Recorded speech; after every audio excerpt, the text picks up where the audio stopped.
There was something about the way Aunt Linda stared at me that night. It wasn't just the usual overprotective gaze. No, this was different, unsettling. I had just settled into my tiny off-campus apartment, a cozy but worn-down space I could finally call my own. After years of living under my parents' watchful eyes, I was ready to embrace independence. But Aunt Linda? She had other plans. "You shouldn't be staying here alone," she said, her eyes scanning the room as though she expected something to lunge out from the shadows. "Let me move in with you, at least for a while." I forced a chuckle. "Auntie, I appreciate it, but I'm 21. I can take care of myself." She sighed, shaking her head. "I don't think you understand, Ella." I didn't. Not at first. It started with random drop-ins. At first, it seemed harmless. She'd bring food, say she was just checking in. Then came the late-night visits, her knocking on my door well past midnight, claiming she felt uneasy and needed to see me. Soon my apartment was filled with little trinkets she brought, strange symbols on paper tucked into my bookshelf, an old wooden charm slipped under my pillow. I ignored it until the night she woke me up.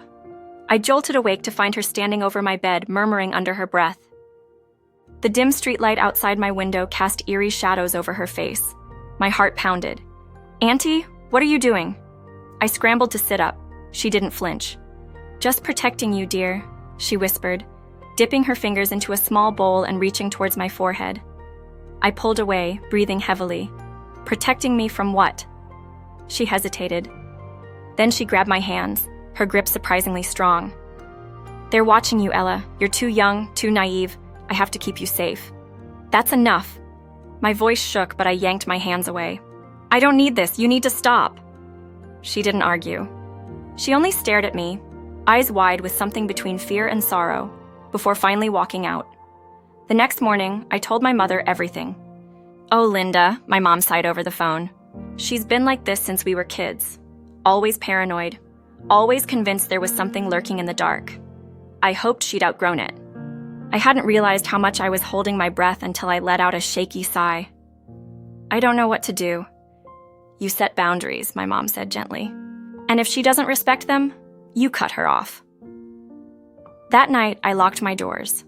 Aunt Linda came by again, knocking softly. I didn't answer. Days turned into weeks. The visits slowed. I started feeling like myself again, free to live on my own terms. And yet, sometimes, when I'm walking home late at night, I swear I feel eyes watching me from the darkness. The first time it happened, I brushed it off as paranoia, the lingering effect of Aunt Linda's eerie warnings. But then, it kept happening.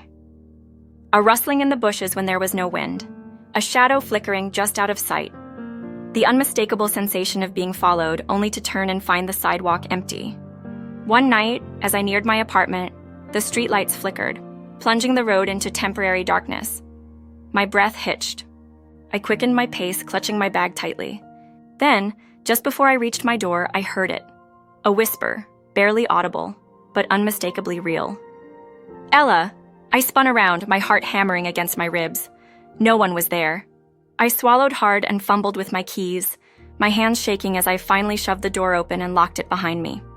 My apartment was dark, the only light coming from the street lamp outside my window.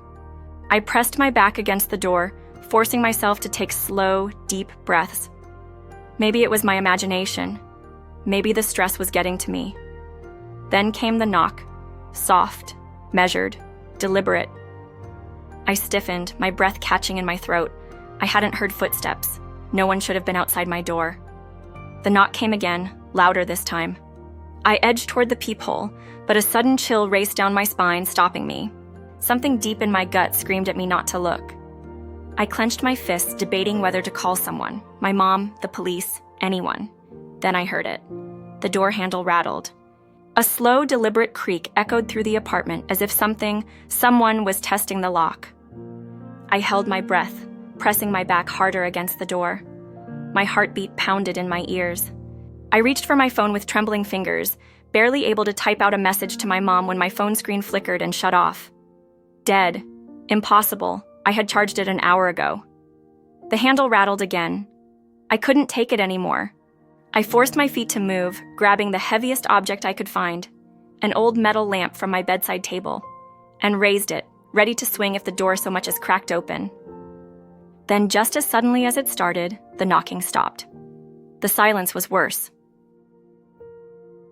I stood frozen, my muscles locked in place, waiting for something, anything to happen. But nothing did. No more rattling, no more whispers.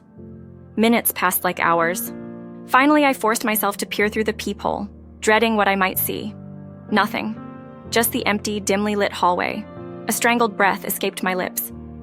I stepped back, shoving the lock into place. But as I turned away, my gaze landed on my window. And that's when I saw it. A shadow, not outside, but inside. Just a flicker in the corner of the room, near the bookshelf. My chest tightened as I spun toward it. Lamp raised, my voice caught in my throat. But there was nothing there. Was there ever? Or had Aunt Linda been right all along? I spent the rest of the night wide awake, my heart refusing to settle. I realized then that fear, once planted, has a way of growing. Whether real or imagined, it has the power to control us, unless we take control of it first. The next morning, I made a decision. I refused to live in fear. I reinforced my locks, set up security cameras, and reconnected with my family. I wouldn't let paranoia rule my life, but I also wouldn't ignore my instincts again. Sometimes we dismiss the warnings of others as irrational fears, but maybe, just maybe, some fears are worth listening to. And some shadows, real or not, should never be ignored.